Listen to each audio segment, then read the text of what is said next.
Don't wait for confidence to show up. Show up until you're confident.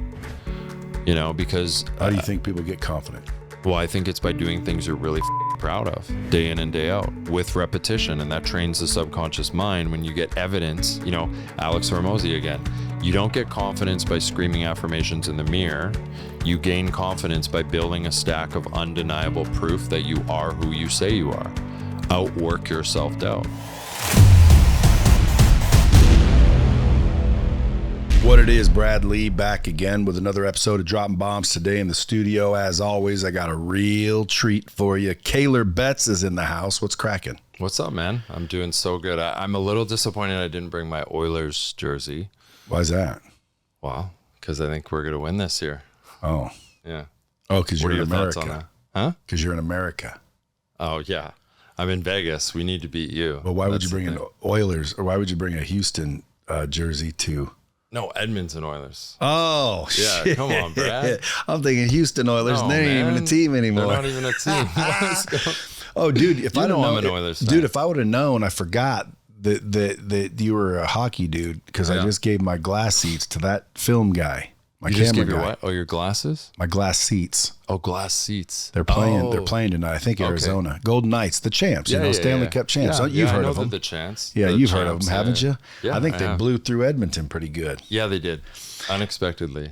Folks, so if you guys don't know who Kaylor Betts is, he's a life and business coach, basically a rising star in the mental health space. And he's a contrarian, and he holds no punches when speaking out against mainstream opinion. You got to be careful nowadays. You do. Get your ass shut down. Then pretty soon there'll be Kaylor who? Yeah, exactly. I've actually already been shut down. That's the problem, dude. Yeah. It's like, dude, if I said everything I really wanted to say, I'm pretty sure, dude, they'd shut me down or like kill me. Yeah. So you got to be smart. I got in big trouble with like Tommy Vex and a lot of the guys out there that are speaking up and speaking out, which I did. If you go back, man, you can see I said some shit. But I said you have to be smart and play by their rules. So like in my opinion, it's better to be online a little bit muffled, you know, almost strategic, I would say, than just blurting it out and then they fucking silence you. Like, dude, you're standing out so they know exactly who you are. Like I said, be smart, play in the background a little bit, and everyone's like, dude, you're a fucking asshole. You're telling people not to say anything. I didn't say don't say anything. I said be strategic. Yeah, I actually got my account shut down for a year and a half. Once the temperature was really high during COVID, I didn't really take your advice there. And I spoke out about it all and I didn't hold back. And I think what happened was I got reported so much by people who disagreed with me. By sheep? By the sheep, yeah. And they shut my account down. It was out for about a week and a half. Ended up getting in touch with a guy in LA. And I don't know what he did. I think it's just all about who you know. Because I just, dude, cut him a check, and next thing you know, my account is back up. So, dude, he knew someone at Instagram, or he worked at Instagram and pretended he didn't. He said, "Oh, I looked into it, and it was just a mistake." But it ain't no mistake for sure. Just like my music right now. Yeah. Well, that's still an unsolved mystery, but like, I think.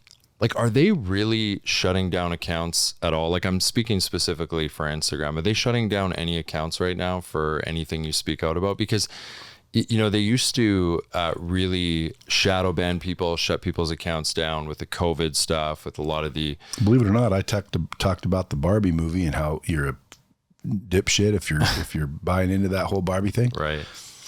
I was suppressed severely. Like, normally, if I look at my account, it'll say... 12 million accounts reached in the last 30 days, or, it's been 14 million, it's been 11 million, it's been 13, it's been 12, it's been freaking 9 on a bad month. My shit went all the way down to 1.2. Yeah. And I was like, what? And everything I posted got no action. Yeah. So and I just said Barbie. And what are you talking about, on your story views or what? Yeah. Yeah, story views. Yeah, my story views are very much down right now. And or my posts. Yeah. Yeah. It's unfortunate because they don't tell you what you can't speak about, but we all know it's, speaking out against the quote unquote narrative. Yeah. And by the way, if you guys want to follow this dude, the Kaylor Betts with 2 T's, the Kaylor Betts, He's also got a podcast, Awake and Winning. Yes. I was on it twice. You were on it twice. You have a pretty good podcast there. A lot of listeners. Thank you, man. Yeah. Yeah, a lot of listeners, and it's all about being awake and winning. Yeah, and you're also a life coach. Yes. Life coach, business coach, things of that nature. So your niche is teaching online coaches how to make more money, make more impact, both.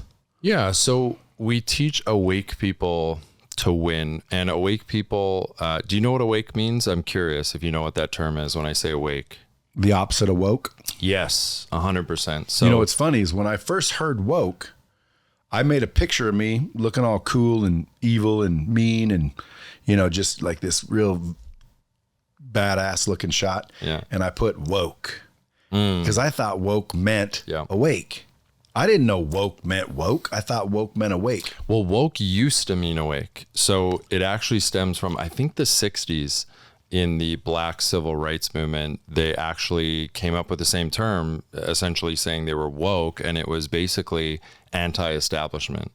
So what's really interesting is now that's kind of became kind of like a hyperbolic or inflated response to perceived injustices now. And it's like, that's what the woke stuff is. And now awake is what the other side has kind of coined as like, no, we're anti-establishment. But what's really interesting is, woke used to be anti-establishment, but now they're actually all about the government intervention and, COVID mandates and socialism and all that stuff. So awake essentially to me, it means that you're aware of, I would say, the lies that were being sold by the government, the school system, media, corporations, even just society in general.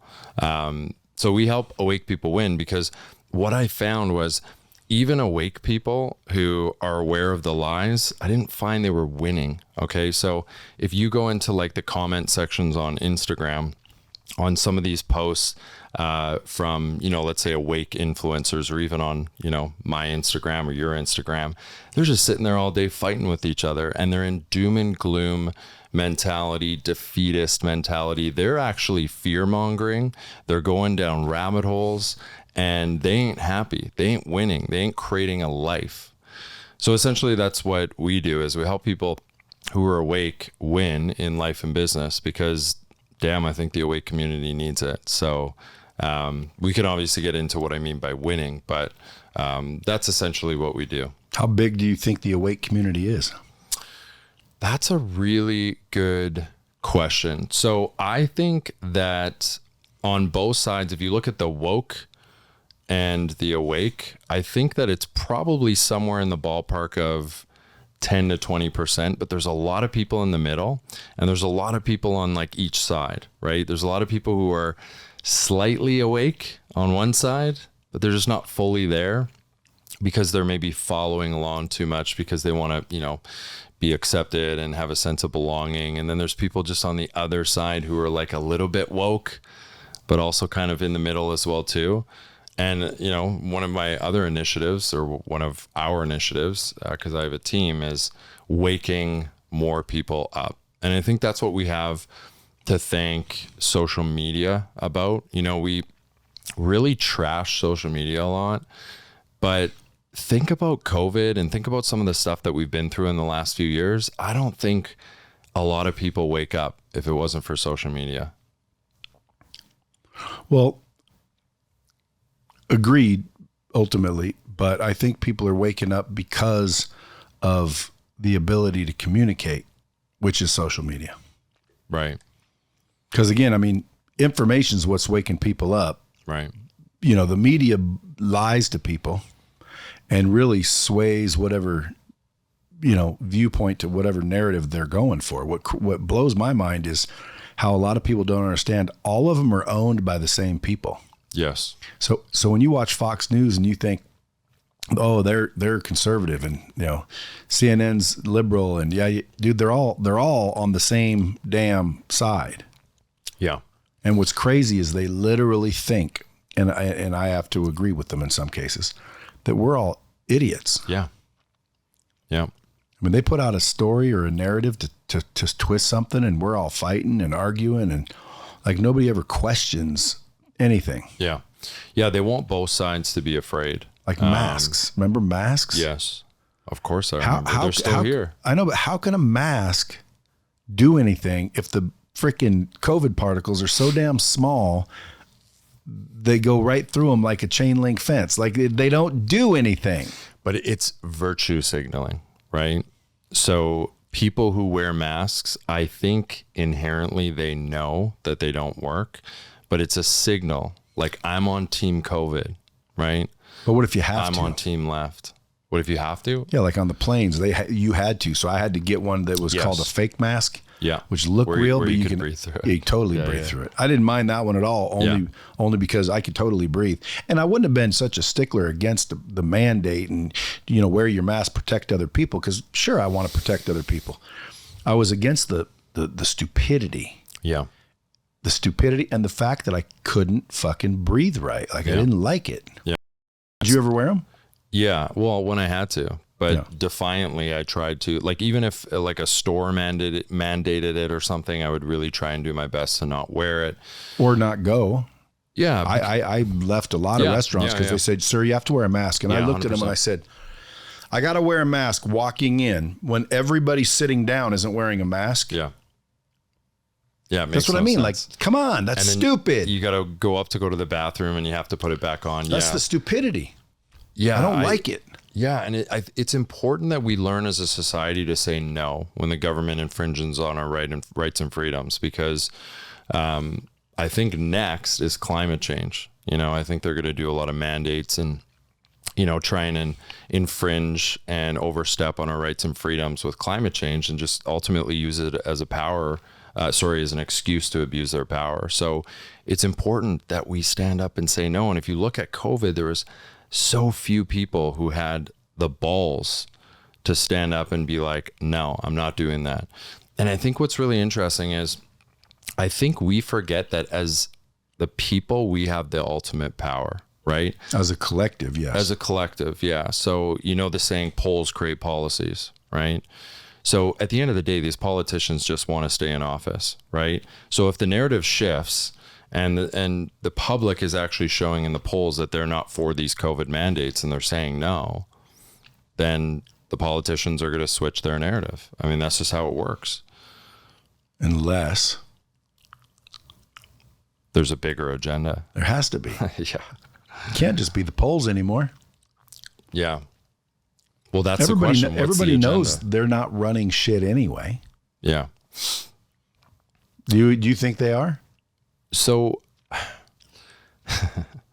I mean, the question would be then, really, well, no, I think corporations, run the world essentially, right? Well, I think the politicians are just puppets. I think pharmaceutical corporations, to be specific. Right. But then, you look at companies like Blackstone and stuff like that, who basically own everything. 89% of the S&P. Yeah. Dude, I saw a video the other day, recently rolling around, where it shows all the tech giants and all the people sitting there holding up a glass, and it was Obama sitting there. So Obama, right in the middle of all these tech giants, toasting, and it was, inferring that, tech giants are having dinner with the president. Wow. Because Obama's still the president. Right. Or at least he's controlling the presidency. Well, Joe Biden certainly is not. Normally I'd be like, dude, I'm embarrassed, but you're from Canada, dude. Yeah. I don't know. Yeah. I don't know if I'd be more embarrassed to be from there. Like 100% Justin Trudeau, bro. 100% I am. He's not only like, he's doing shit. Like they took away your guns. What else they do up there? Yeah. Well, I mean, talk about infringing on rights and freedoms. If you look at the truckers convoy, you remember when the truckers convoy was going on? So after that, that's when I stopped using freaking GoFundMe. Yes. Like those assholes, what are they doing? Yeah, I know. Yeah. It's really scary. They froze bank accounts. And I mean, we had like single moms who worked 2 jobs, who were just trying to get by, who donated a little money to the truckers convoy, get their accounts frozen. I mean, just let that sink in for a little bit. And I think the scariest part about it is that no one in the media talked about it in Canada. Because they're owned. Well, yeah, not all the media corporations are, but like, Name one that isn't, and I'll CBC. watch that one. Yeah, for sure. Because I honestly think they all are. Now, if I'm an anchor and I'm like, hey, I'm not going to abide by your bullshit, well, then I'm not on their show. How am I going to tell the world anything? And then I say, well, I'm going to go to another station and tell them. Yeah. It ain't going to air. You're done, son. Yeah. You're done. We own them all. And I believe they own them all. Yeah. I don't believe there's any real, let's call it independent journalists out there anymore. And if there are, you won't hear from them. Yeah. Well, they all have podcasts, right? This is Which what we ones? have to- I'd love to hear like a. Well, like an example in the States, Crystal and Sagar. Do you know Crystal and Sagar? No. So they're actually really good because Crystal's a Democrat and Sagar's a Republican, and they're independent. They'll speak whatever's on their mind. Does Crystal right now agree that all this stupidity? They're more so like moderates, but I like listening to both, because one of the things I love to do is listen to the other side, but listen to a somewhat rational approach to it, right? A logical approach, someone who has like a reasonable head on their shoulders. And I find Crystal to have a reasonable head on her shoulders, because I want to hear what some of these ideologies on the other side, and let's just call a spade, the left. I just want to get an understanding of like, where are you coming from, to try and understand. How do you think like that? Like, how do you think like that? And I think it all, like not all, but I think a lot of it comes down to compassion, right? So like, even look at the border crisis that's going on, right? It's compassion versus the law, right? Because you hear these stories about, these immigrants who've come, years and years ago, and their parents came illegally and they had $10 in their pockets and they started a business and they essentially took advantage of the American dream, and now they have a beautiful life. And like, that's a heartwarming story. If I was a dad, I'd probably do the same thing. I'd say leave them here. What's that? I'd say let them be. Oh, for sure. But like, we're talking the new ones coming in is obviously the issue, right? But I'd do it the same thing if I was a dad and I was in a place that, wasn't safe or whatever we needed to get out of there. But the point is you still have to have the law. Otherwise things get out of control, and you get things like San Francisco, where it's a fucking mess right now because I've been to San Francisco. It's amazing, dude. They're literally shitting on the streets. Yeah. The whole town smelled like piss to me. Did you see there was a poop app? So there's actually a poop app that had like where all the poop was. And there was one day where literally the whole town was or all of San Francisco was just covered in poop on the app. It's wild. So you're also a life coach, business coach. Yes. What kind of people are approaching you to fix their lives, and what qualifies you to do it? Awake people. So like I said, awake is what if someone being woke? aware of. What if someone woke wants your services? Well, they typically don't, because they got to take one look at my Instagram and they see that they don't want to work with me. But yeah, look, I think that, people like me are providing an alternative to a system that seems to be failing people. Not seems to be, I'm underestimating it, is failing people all the time. So they failed me. I was in a battle with my mind for most of my life. I was severely depressed, really anxious. I had physical ailments. I thought I had chronic fatigue syndrome. My life sucked, and it was really hard to get out of bed.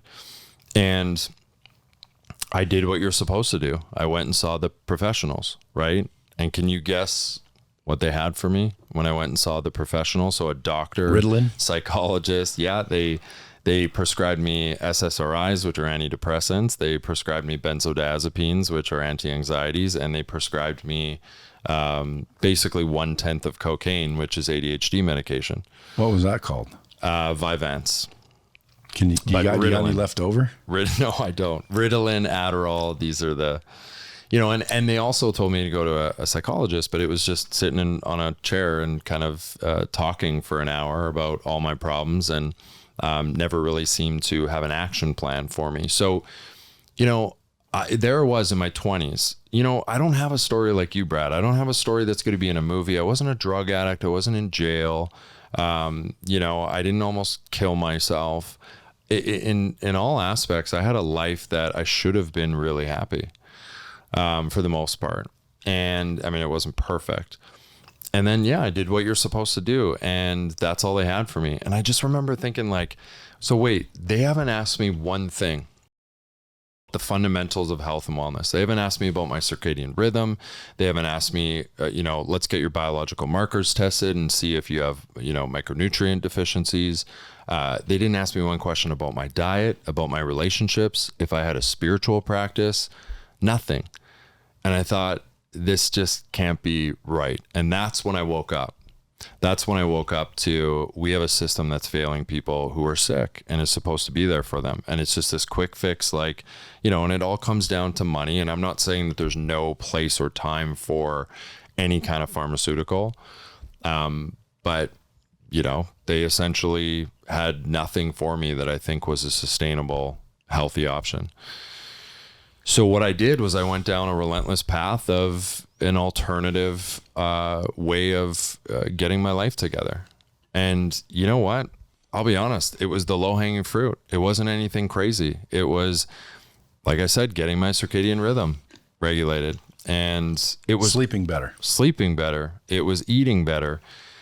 And you know what? It was getting in shape. So there's a lot of people who say, I'm depressed, I'm anxious. And one of the things you could tell them, in my opinion, is like, go get in the best shape of your life and then tell me how you feel, right? If you're depressed and anxious and you're not going to the gym every day and getting in the best shape of your life, you're not giving yourself a fighting chance. So it was stuff like that. And all of a sudden I thought, and you talk about this, Brad, I love when you say this, it's really just a decision, right? What it boils down to. It really does. And is post-traumatic stress disorder real? Is trauma real? Yes. I do believe that some people have like big T trauma, and maybe this isn't the best advice for them. You have to do more so like, kind of intensive like somatic work and like really get into the nervous system and whatnot. But for most people who are walking out there anxious and depressed, it's the low-hanging fruit, man. So I'll be honest, I've been a life coach for the last quite a few years because I went through hell and back. And I went from not being able to get out of bed and getting prescribed all this medication to just doing the low-hanging fruit and really turning my life around. And I've gotten to a place that I never thought I would get to. It's really interesting actually coming to Vegas right now because I came to Vegas so much in my earlier years of my adult life, and it was always to party. And it was just to make up for the, deep-seated depression, anxiety, feelings of inadequacy, all that stuff. And I would party hard. And then by Monday, oh man, I was low. But it's cool. Now I'm coming to, Vegas, and I'm on the Brad Lee show, dropping bombs, hopefully. And Monday I'm going to be feeling pretty good, So it's you don't party.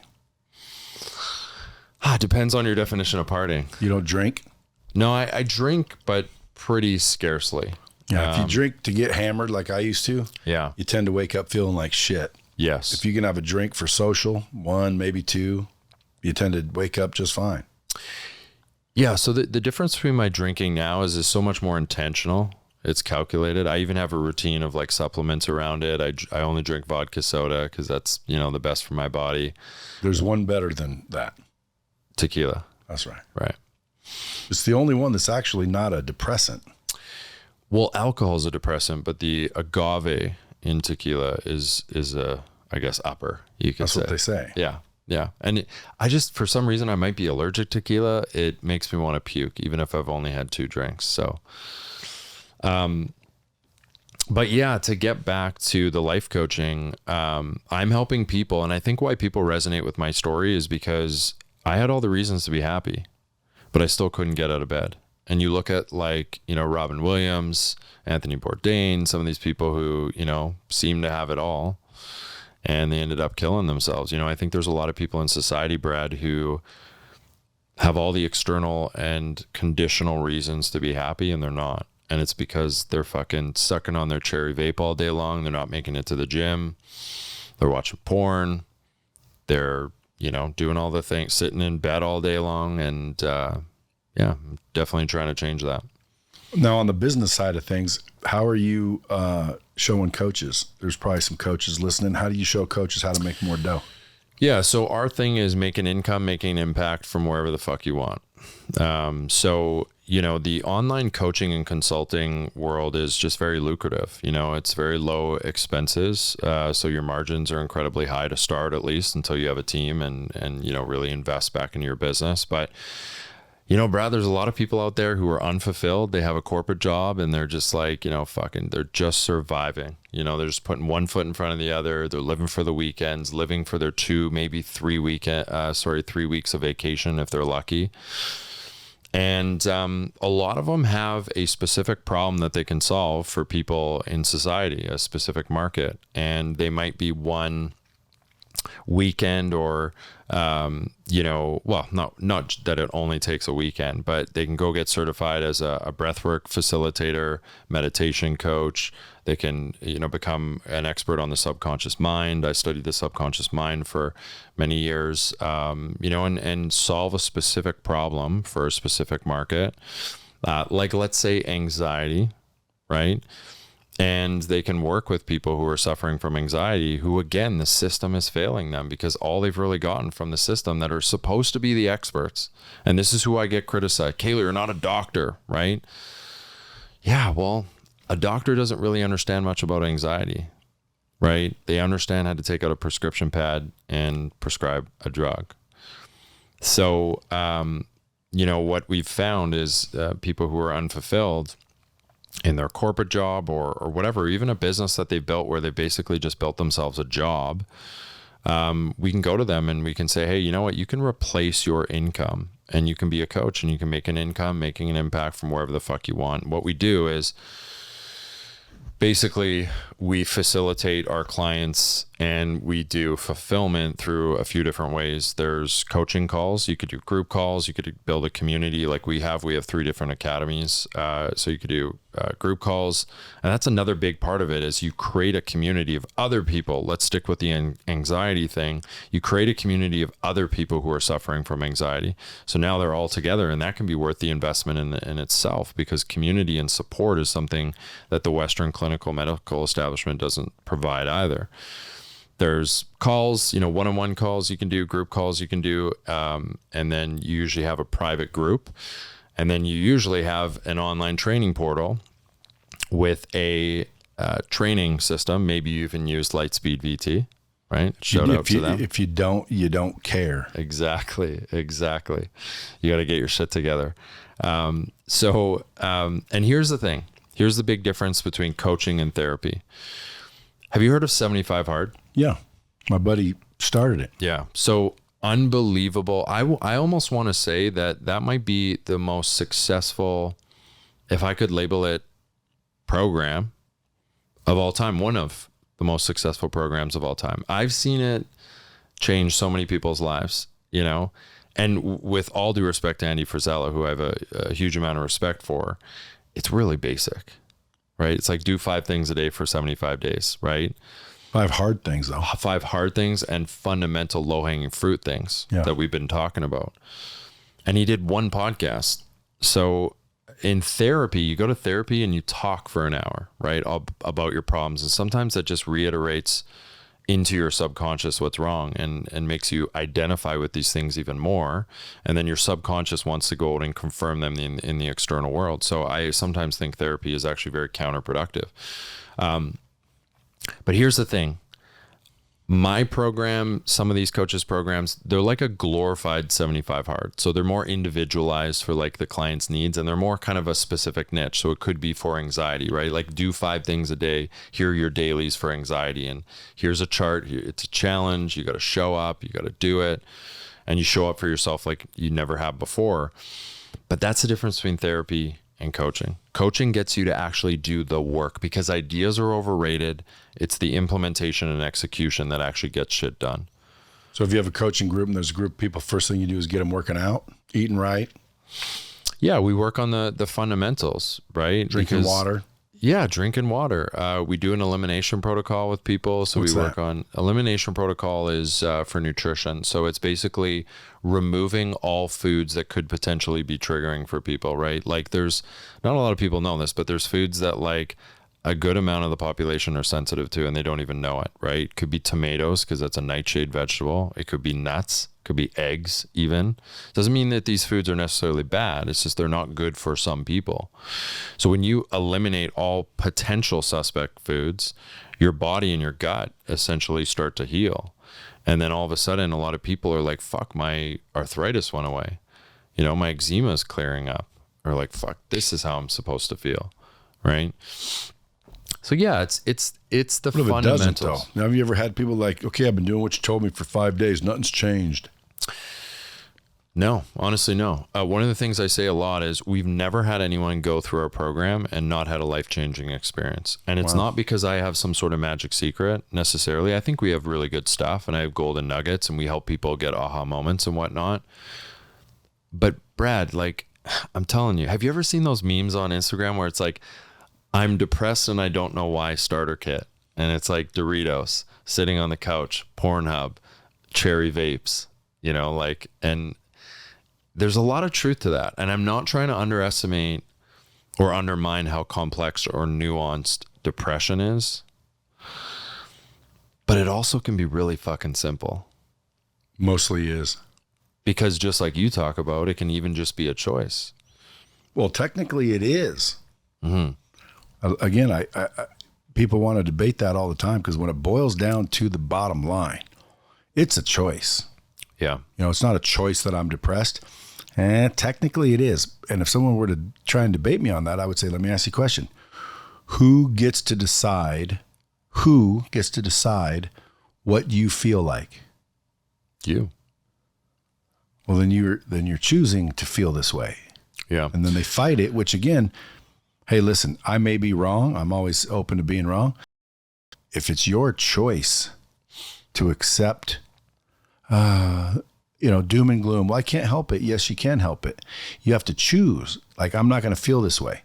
Go to the gym, start working out, start meeting people, start going out there and doing things that make you uncomfortable. Start doing all the things that you've never done, because in order to get like out of where you are, you can't be doing the same shit. Like, that's just common sense. Yeah. That's low hanging fruit. So I'd start doing the opposite of everything. But 6 months later, they're still depressed. What do you say then? Yeah. Well, I heard Jeff Bezos say something that I really liked recently. He was asked, what would you say to your 20-year-old self? And he said, I would say that when you wake up in the morning, you have two choices. You can choose a life of ease and comfort, or you can choose a life of service and adventure. And which one do you think your 90-year-old self is going to be more proud of? Right. And I thought that was really powerful, because essentially that's what we're doing. We're really just, one of the most powerful things a coach can do is just shift someone's perspective. So a lot of people come to us and they talk to us about how the things that are adverse in their life, the challenges, their blocks, they're in victim mentality. They're in doom and gloom, and they're essentially pointing their finger, they're blaming, they're a victim in their head. And if you can shift their perspective to, hey, this is also your greatest opportunity for growth you've ever had in your life. That this is the story that you're going to be telling up on stage one day. The choice is yours. If you want to turn this mess into your message, or this breakdown into a breakthrough, right?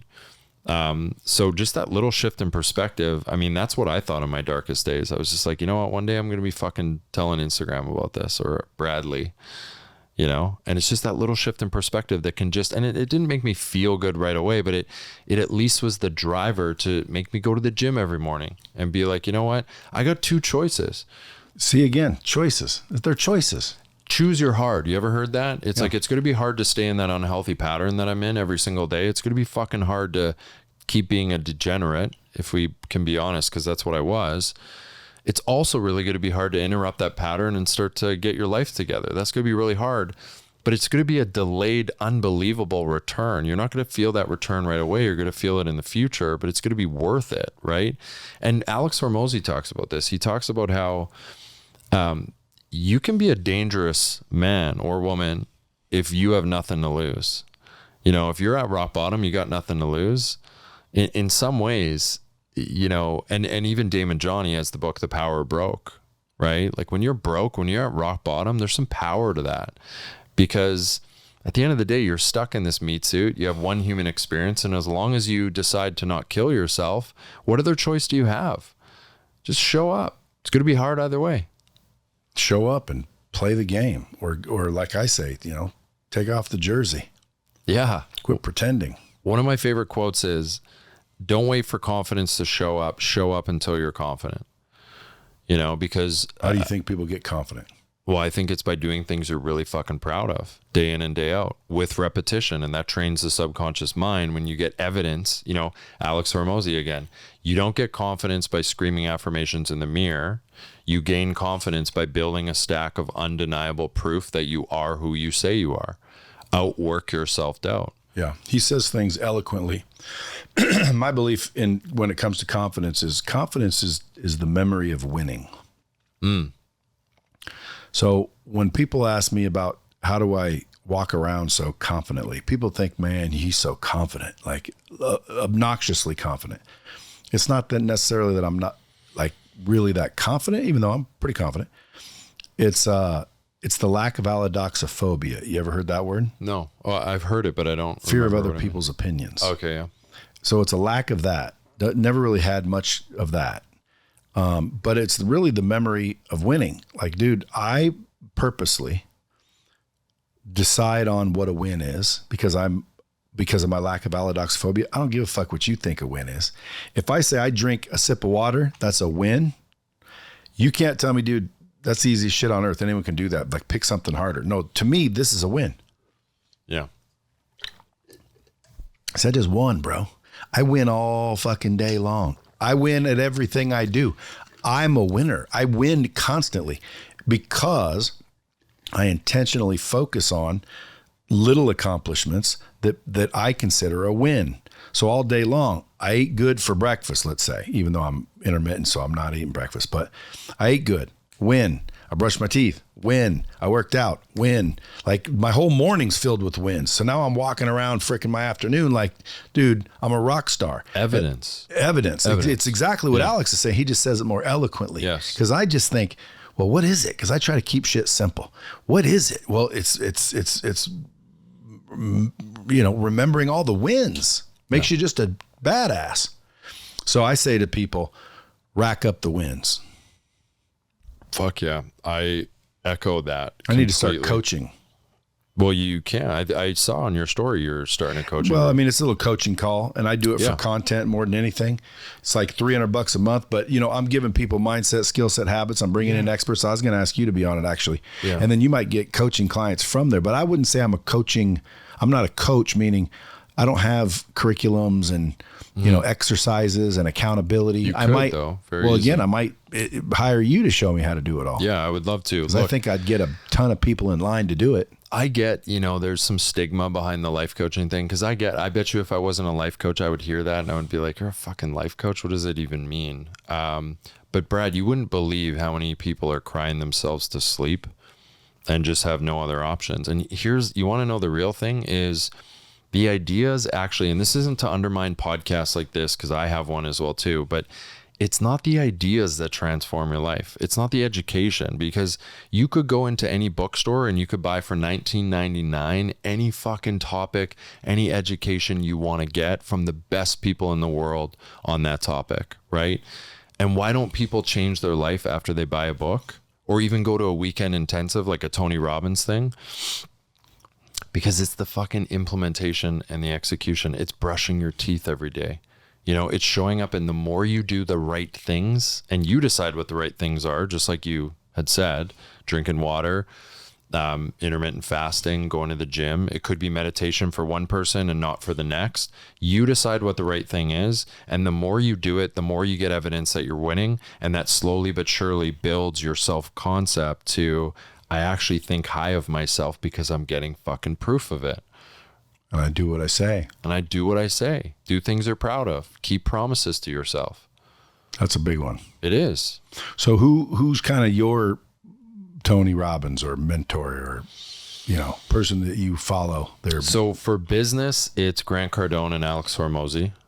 And I think this will be useful for your audience because it's really changed the game for me. I'm way more picky about who I listen to.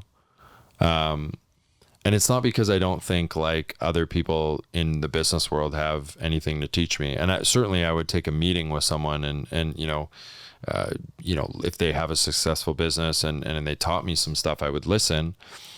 But I just think there's so much fucking noise out there. And I think it's really like sports. It's like, you have one coach who's for the defense and he's telling you your defensive strategy. But if you had 5 different defensive coaches and they might be all telling you a different strategy, that might fuck you up a little bit, right? So I listen to Grant Cardone and Alex Hormozy because Alex Hormozy was mentored by Grant Cardone, and I just find that their stuff resonates with me. Well, I mean, again, because I've known Grant for a long, long time. Alex bought his coaching once. Right. He wasn't mentored by Grant Cardone. Oh, he wasn't. Okay. No, Alex is a smart son of a bitch on his own. I would argue that Alex Hormozy could go teach Grant a bunch of shit. I agree. Especially when it comes to marketing. And Grant's a good marketer. Right. And nothing to take away from Grant because he's crushed it. But I know Grant. Like I know Grant. And I can tell you that Alex was not mentored. Yeah, that was too strong of a word. I just mean, I think he did learn from Grant Cardone. Yeah, he went out to Grant one time. He tells a story that he paid $120,000 for like 4 sessions. The first session, Grant told him to get outside just the gym business, right? Which is funny because Scout's Honor, when I first closed Grant on Lightspeed, he was just training car salesmen, and he had a little success, but he was asking me, what do we do? I said, you got to hire some people. You got to call dealerships. Started calling dealerships. Boom, started growing. And then I said, dude, you got to get outside of just the car business. Yeah. So literally the same thing he told Alex, I told Grant. Not that Grant didn't know it. But dude, it's funny because Grant got paid $100,000 to tell someone that. Yeah. Grant didn't. Well, actually I could say Grant paid me millions to tell him that, but it was through our deal, but I didn't get paid for that. So like Grant is a smart son of a bitch as well. Of course. 100%. Maybe that's why he says, if you stay in the niches, you'll end up in the ditches. So, the riches are in the niches, but if you stay in the niches, you end up in the ditch. Is that what he says? Yeah. I was going to ask you, because when you mentioned him, I'm like, what's the one thing that you contribute learning from Grant? Man, there's a lot. One of the things I really love is, and I don't know how you feel about this, I would love your take, but, to stop worrying so much about, so a couple things, stop worrying as much about your expenses and more about your top line. Yeah.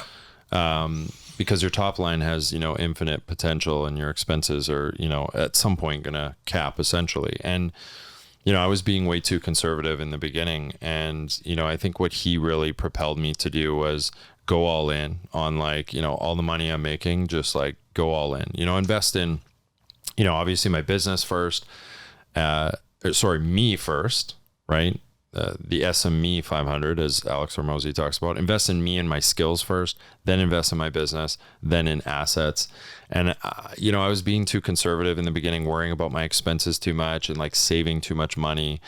And at the end of the day, if you want to grow, you got to go all in. If you ask anyone who's rich, wealthy, if they got there by saving money, they'll laugh at you, right? So you get there by investing money. So that's one thing that, he really opened my eyes to, but also being omnipresent in terms of content.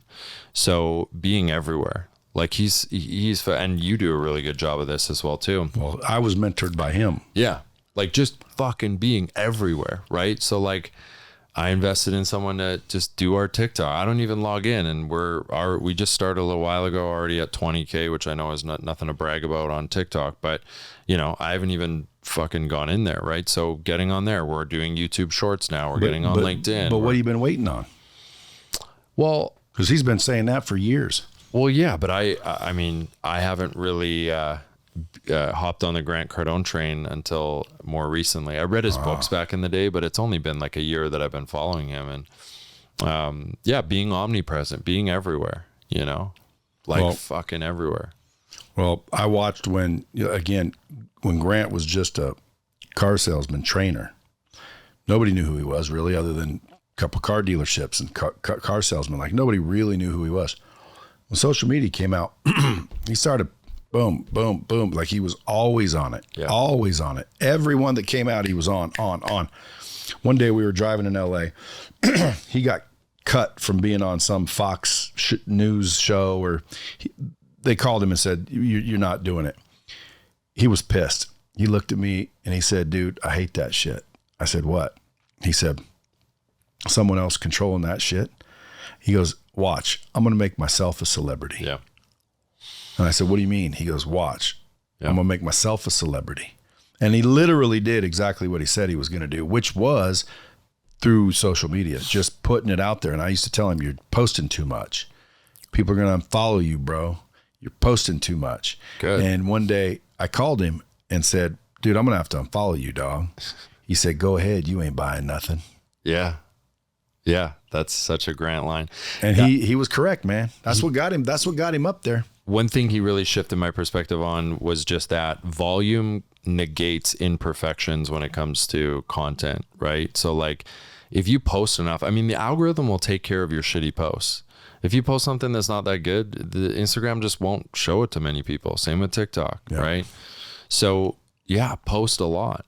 And what I really learned is, you know, and your account has been growing like crazy. But what I really learned is it's a bunch of base hits that will let you, you know, make you slowly grow. But then it's that one viral one, you know, and if you post numerous times every day, your chances of having a viral post go up, obviously. Yep.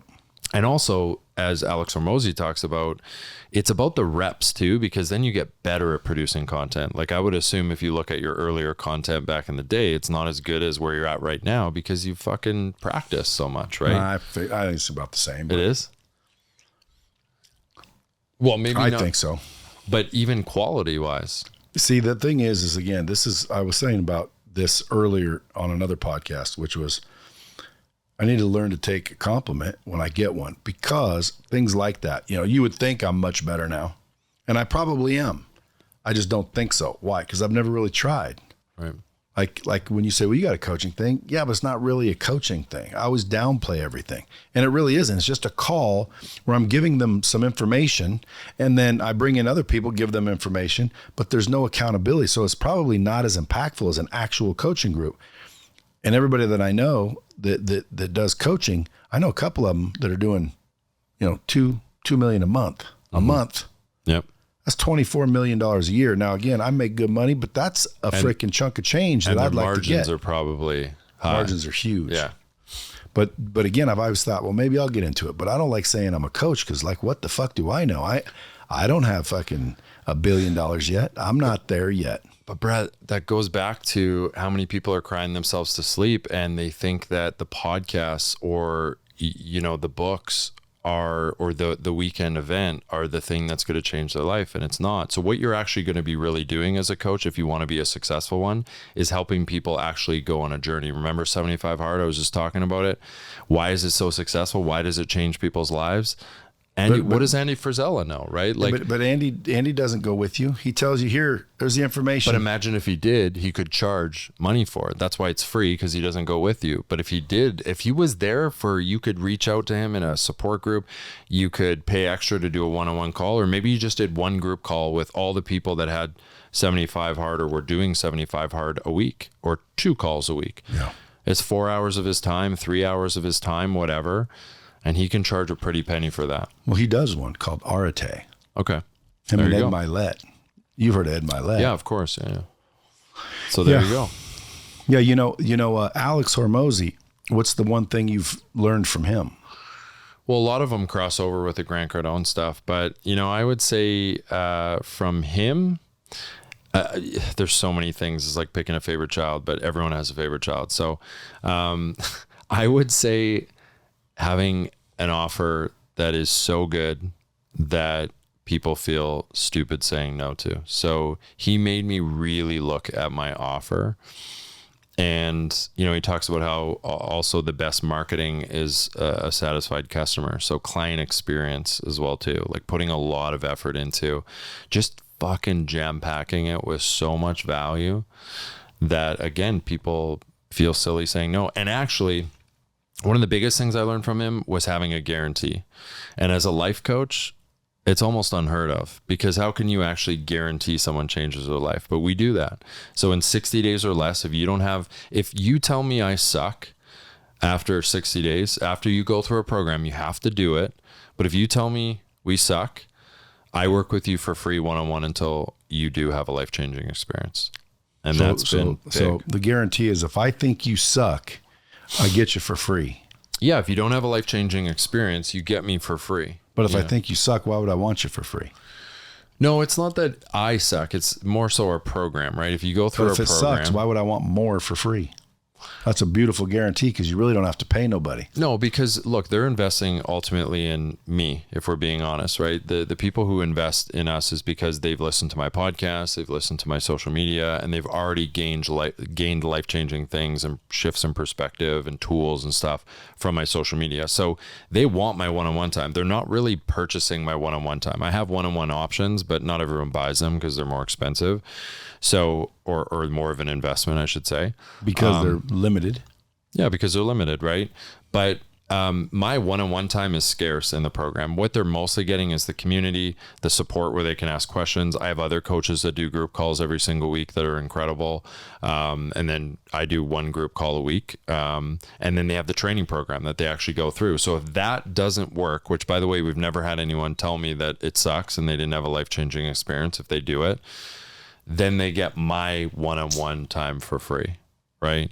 And if someone doesn't value that, they're probably not going to sign up, right? You would think. Yeah. But I'm telling you, there's a lot of people out there that will, talk shit about a program, and it's because they didn't even do it. Exactly. We have people talk shit about my program, and I was joking the other day. I'm like, I'll make a vow that I'll go out and if someone, because someone was being a smart ass on, I didn't ask me anything and it's anonymous, and someone was like, why do people fail on your program? And it's the same thing, right? It was probably someone who failed. Someone who failed to go through it. And I joked with my team, and I might still do it, just posting on my story and just say, look, if you can find someone that's gone through my program and actually showed up, and we have a checklist of all the things that you have to do on my program. See what I mean? Like, that's a program. That's why I say I'm not a coach. I don't have that. Right. How'd you develop that?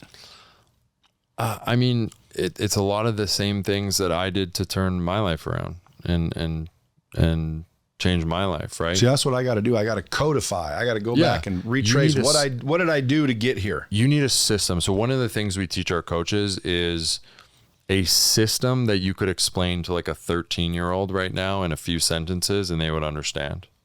Well, I can explain like the concept of what I would want to be teaching. Yeah. I've already thought about that, because I've thought about it, but I just never pulled the trigger. And it is based on the acronym REAL. Yes. Relationships. Like, if you want a real life, people are, what's real life? Relationships, energy, affluence, and love. You can create a program around those are the four things. But those are the four main things that if you can knock out and understand and master those areas, now that's what I call a real life. There's a lot of people out there with a bunch of money, but they don't have a real life. They're miserable. Like you said, they're they literally hate themselves. They hate everybody. They're miserable. People don't like them. They don't like people. That's not real life. Yes. So how do you get a real life? Because I believe there are people richer than I am. Grant Cardone could say that he has more money, but he's also, to me, older. So wait till I'm his age and then see. But maybe he'll still have more money. That doesn't mean he's happier. Grant Cardone is not happier than me. I don't think anybody on earth is necessarily happier than me. They might be as happy. Why? Because I think I built a real life that allows me to be happy. But how did I do it? I don't know, bro. I couldn't codify. You'd have to work with me to say, see, that's it. Well, that's it. Write that down. That's why you would do a beta launch of it, right? And test it out. Beta, but I'm an alpha. I know you're an alpha.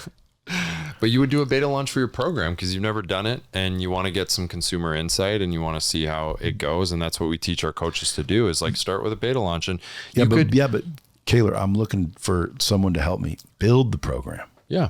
Out of my brain, meaning I have it here, but I don't understand, because when I talk to people on the weekly call, I'm really just, giving them good information. And all right, see you guys next week. Sometimes I'll say, do me a favor. If you really want to see if this is bullshit, go out and do this. Mm-hmm. And that's about the most I do, but I don't hold them accountable. There's nothing to turn in. I don't have a checklist of everything I'm going to teach you because this is my program. Right. I'm just talking. Well, I need to make a program. Yes. If I'm going to literally take it seriously. Yes, 100%. And then the support on top of it, the weekly calls you do are just support. That's just an additional value. But then your calls would mostly be them asking questions about your program and then you helping them navigate through the challenges that they're facing with that program. But I mean, going back to 75 Hard, like I need to ask him how he made that up. Yeah, but like it's so basic. And again, like with all respect to him, because he fucking crushed it with 75 Hard, but you can make your own version of that. You could probably, if you put it in, your own training portal, you could make it an even kind of glorified version of that, right?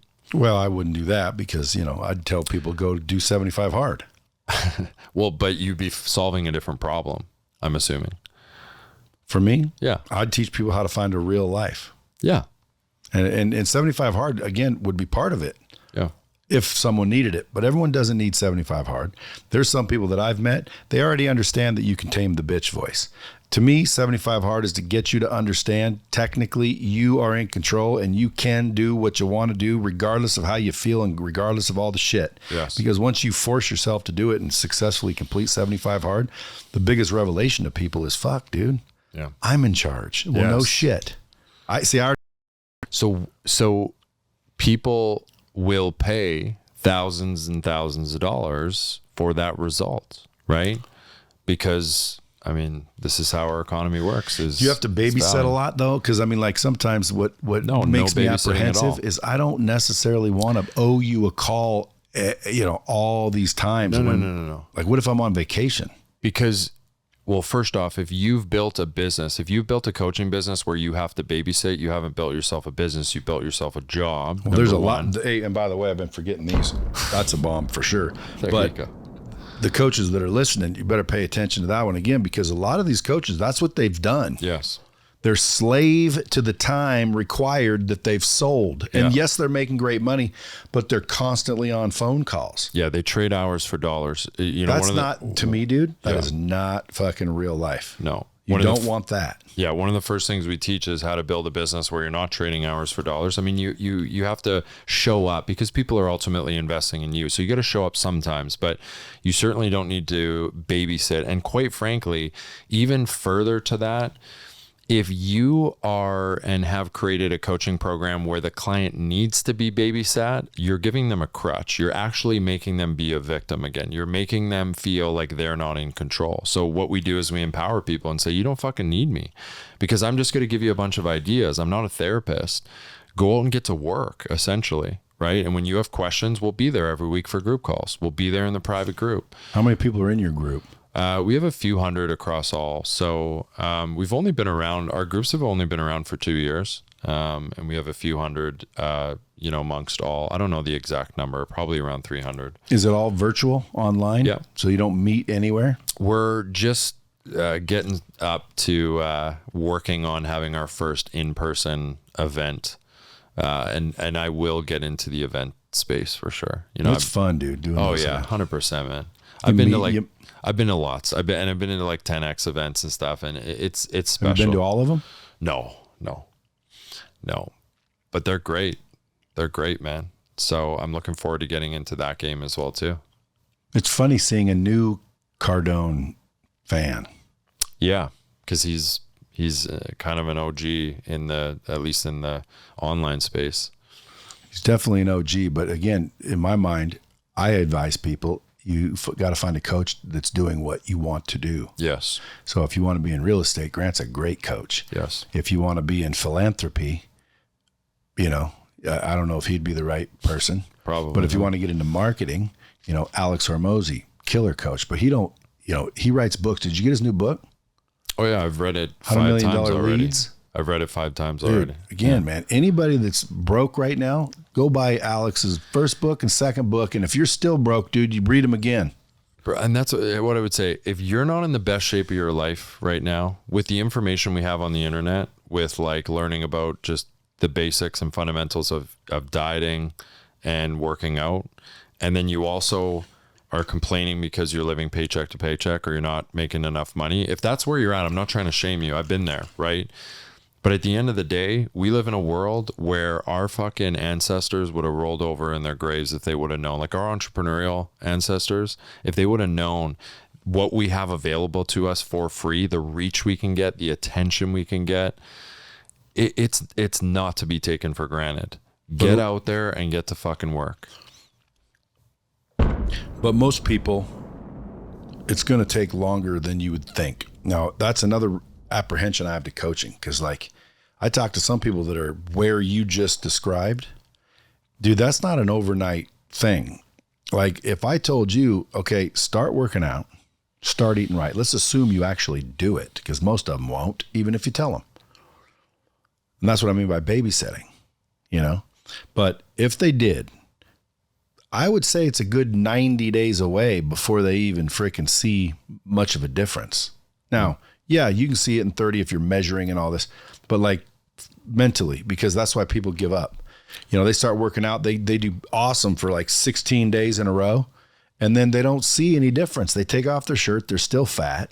You know, now they're sore and fat. I was just going to say, they actually get worse. Yeah. Now they're like, you know, this ain't working. This is stupid. But what they don't realize is, let's pretend everything you do today, you don't see for 90 days. That means day 1, you'll see day 91. Day 2, you'll see day 92. So you got to get to at least 90 days, and then watch how every other day compounds and grows in power. Let me say something on that. So they've identified, and when I say they, it's like scholars or something, they've identified that we are biologically wired for a fast return environment. So a quick return environment. What that means, if you think of most of human history, it was quick returns, right? It was like you kill an animal, you have food for your family. You start a fire, your family's warm. You run away from a saber-toothed tiger, you're safe. It was all quick returns. And that's been literally all of human history. And that's how we're biologically wired, is to look for quick returns. But now look at our world today. All the things that give you a quick return, it's sex, drugs, and rock and roll. You know, it's that bump of cocaine. It's gambling. It's, you know, porn. It's because we found it all. Yeah. And it's all within our reach, right? So the hack is, if you can switch your mentality to, okay, this might not make me feel good right away. I'm biologically wired to want to feel good right away, but I actually need to do the delayed return. We live in a delayed return environment now. So it's the cold therapy. Think about cold therapy, one of the best examples of this, right? Do you get a quick return from cold therapy? No. What do you get? Because I just started like 2-3 weeks ago. Well, you tell me. Well, I mean, I feel sharper. I feel I'm starting to like crave it almost. But how do you feel when you dive in right away? Oh, it's colder than shit. Exactly. So you get a delayed return, right? Same thing with the gym. The first week, you're actually going to be sore. You're actually damaging your body. And then the return is in the future. Starting a business, I mean, I don't want to be over dramatic, but it's not comfortable. It will make you face all of your internal limiting beliefs and all your internal wounds and shit. And it's hard. I mean, and I know you're probably not a fan of me saying it's hard, because you're right. It is a choice and perspective of just saying, you know what, it's not that hard. But at the end of the day, it's not comfortable. But there's a delayed return if you show up and do the right things. So we live in a delayed return environment. So the more we talked about building confidence, the more you do things that give you a delayed return in our environment today, and the more you are able to say no and refrain from doing the things that give you a quick return, the more you win. Boom. Dude, next time you're in Vegas, I'm going to have you back. Clearly you've done your work, you've done your research, you've helped a lot of people so far, you know. What do you think your count is? Do you have testimonials on your page? By the way, where do people go? We have lots of testimonials. So you can go to theawlife.com. So awaken winning is awe, right? So we play on that. So it's www.theawlife.com. And yeah, we got lots of testimonials. You can go to awakenwinning.com as well too. We have lots of testimonials, people on video talking about what the program has done for them. I don't know what the number's at, but Yeah, well into the 100, but we work intricately with people. It's not like you show up for a session or two. Like it's like you got to be ready to fully transform your life. That's usually when somebody's like really depressed, really tired of being tired. Yeah. And sadly, there's no shortage of people out there like that. I talked to a guy, his name was Charlie Plum. He was a prisoner of war for 6 years in Vietnam. And he told me change happens when enough pain meets enough time. He said that's when people will change. A lot of times you're never going to change. You're never going to change until the pain and time equation comes to pass. So you might be in pain, but it wasn't for enough time. That's so really you didn't change. You might have not been in pain, but you know what I mean? So like, I was like, dude, that's profound right there. It is. Pain plus time equals change. So again, if we know that as a hack, why now would we force ourselves to wait? Yeah. Yeah, exactly. You don't need to wait. You can make the decision earlier. And you already know to. Yeah. I think just people's pride and ego get in the way. Yeah. Folks, listen, if you're listening to this and when he's talking about, the people he helps, you're like, damn, dude, he's talking about me. Reach out, awakenwinning.com or the life.com. Life.com. Yeah. Otherwise, just go hit him on Instagram. That's the easy way. The Kaylor with a K, Betts, Betts. And until next time, appreciate you coming. Thank you, Brad. Really appreciate it. Keep it real, folks. Pre-COVID, I think pre-crypto, but yes, he's all over Kim.com or something like that. But is he still around? He's on Twitter. I see him, but yeah, I don't know. He's not an American citizen, but yeah. Okay, now, in bringing him up, old names past, you've bought in several companies, Radio Shack, Dress Barn,